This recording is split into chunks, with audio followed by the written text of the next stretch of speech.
Hello. If you're watching this, you must be looking for motivation. And what is motivation really? Motivation is your reason for acting. Let me say that again. Motivation is your reason for acting. What's usually our reason for acting? For most of us, it's something selfish. We want something for ourselves, to be richer, healthier, less lonely, less confused, more popular, more respected. At the root of all those things is the desire to be fulfilled or satisfied. That feeling that all is good and right and as it should be. So if that's what we're looking for, and I know I am, look no further. I want to help you get motivated in a way that you may not have tried. Selflessness. Rather than starting with us, we're going to start with others. To feel satisfied or fulfilled, that feeling that all is well, we have to discover how we were created. And to do that, we have to go to the one who created us. God's answer to our questions about how to be fulfilled is selflessness. If you're a believer, you know that His Word is full of teaching after teaching on how we should live as His creations. The Bible says in 1 Corinthians 10:24, "Let no one seek his own good, but the good of his neighbor." In Philippians 2:4, "Let each of you look not only to his own interests, but also to the interests of others." And in Galatians 5:14, "For the whole law is fulfilled in one word, or command. You shall love your neighbor as yourself." But even more than His word, God taught us to be selfless in His actions.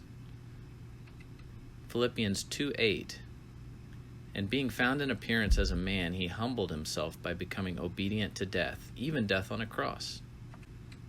And Romans 5:8, "But God shows His love for us in that while we were still sinners, Christ died for us."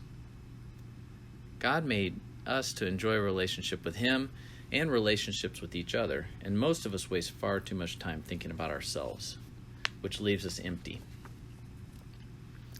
God reveals this great wisdom to us.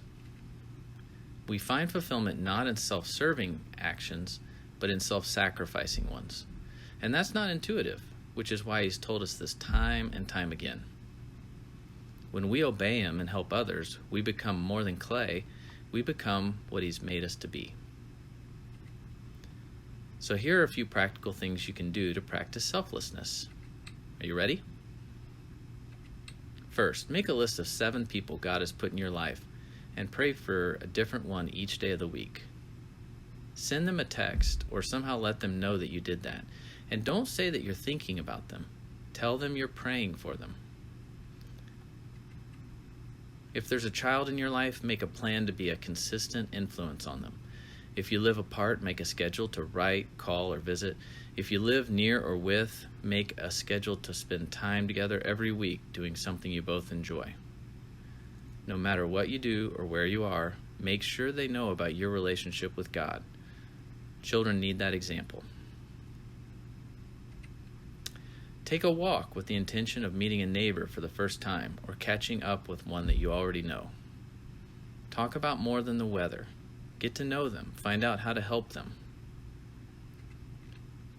Finally, cancel one thing in your schedule this week that's just for you and ask God to put someone in your path that needs your help. Leave time for Him and expect Him to show up. That's it. That's the Monday motivation.